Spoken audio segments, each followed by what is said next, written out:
Good morning and welcome to our new Kids in Nature video series.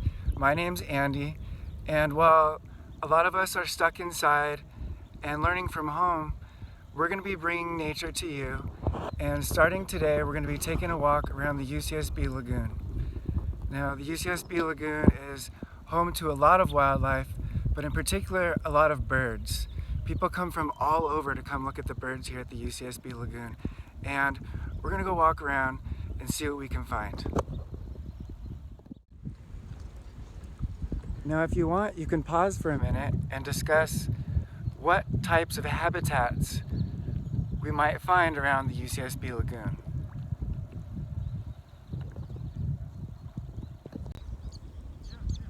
You can see there's a lot of open water. We have salt marsh and these mud flats.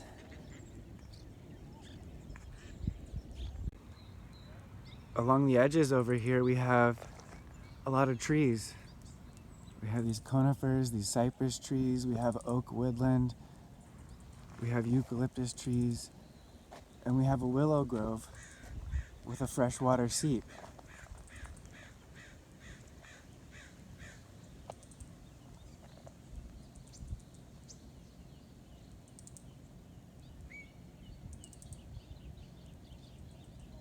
Can you hear any birds in the background?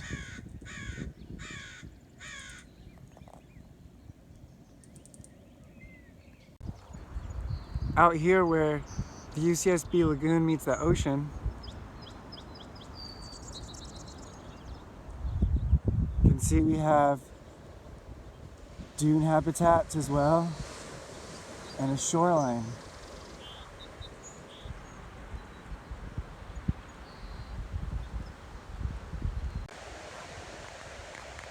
There are also a lot of buildings and lawns and exotic trees. Could those be habitat for native birds? Out here by Campus Point, we have a rocky shoreline and tide pools.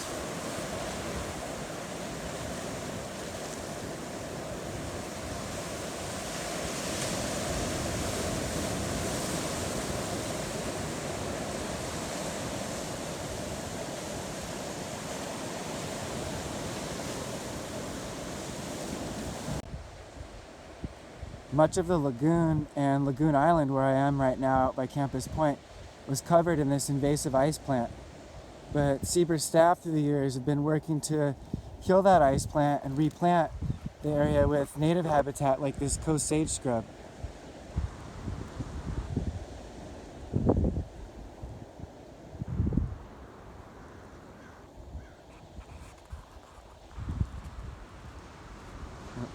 There's a ground squirrel.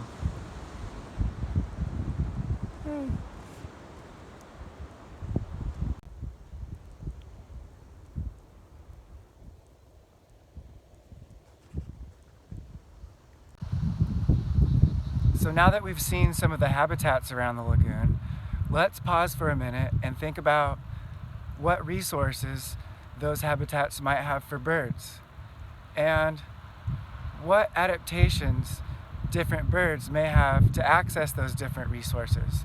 In particular, today we're going to be talking about bird bill adaptations. So you can see, even in just a small area over here on the edge of the lagoon, lots of different bird species utilizing different resources.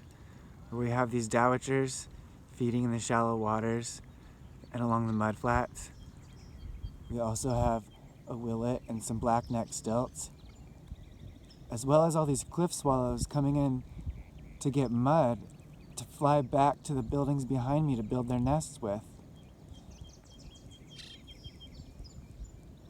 So we can take a minute to go look at some other bird bill or bird beak adaptations, and feel free to write down any questions you have for discussion. So now let's take a closer look at some of the bird bill or bird beak adaptations. We'll see that birds in these different habitats utilizing different resources, have adapted these different bills because some eat nuts, some eat fruit, some eat insects, some eat dead meat.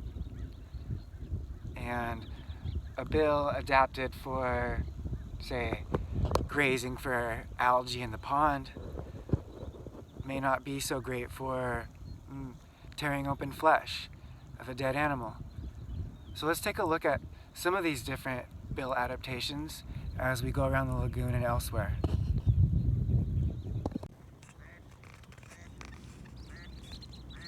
Other birds, like these shorebirds, these black-necked stilts, or this snowy egret, have long, skinny bills.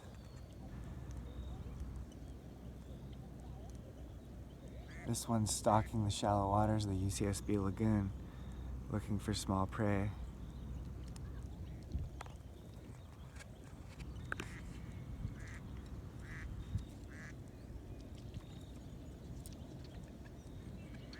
And the long bills of these shorebirds, probing for small prey and invertebrates, and algae and sand and murky water, often have long, skinny bills that remind you of chopsticks.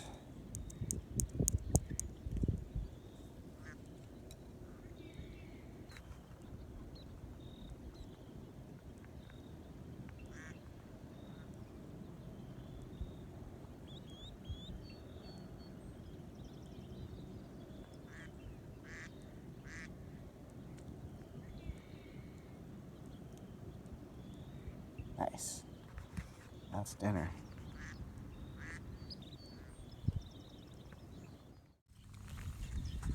Also here on the edge of the UCSB Lagoon, came up on some mallards.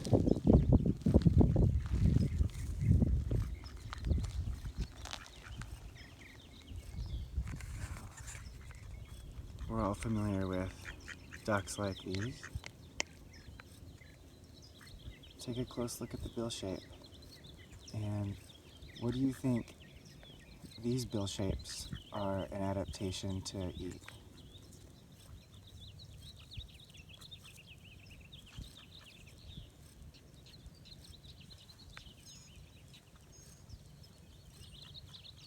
You can see bills aren't just for eating, but also for preening or maintaining their feathers that all birds have to do.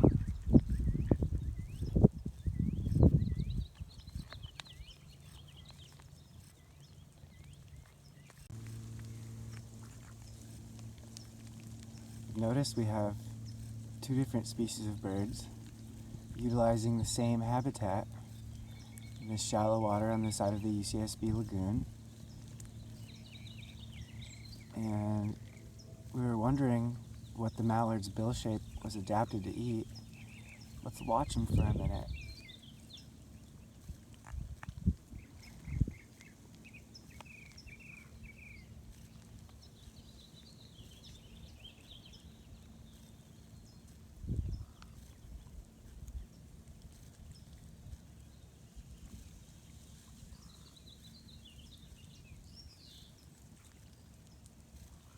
Looks like the mallard grazing for algae and other plant material.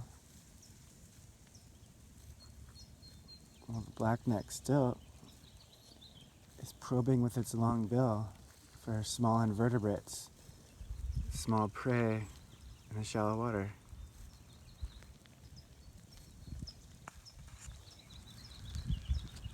We'll let them eat. Some seeds, like these pine nuts, are really hard to crack open.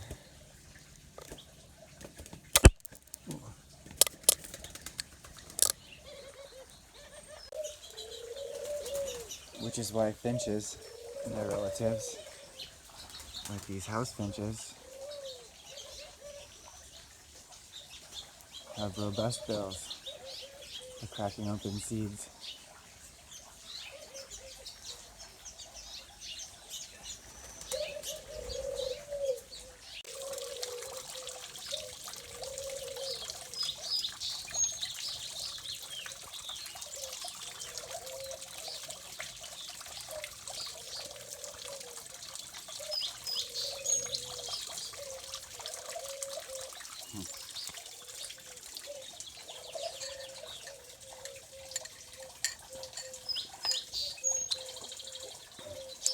A lot of people think that hummingbirds drink nectar through their bill like a straw, but actually it's their tongue going in and out, lapping up the nectar, kind of like a dog drinking water, up to 16 times a second. That's fast. Let's look at it in slow motion.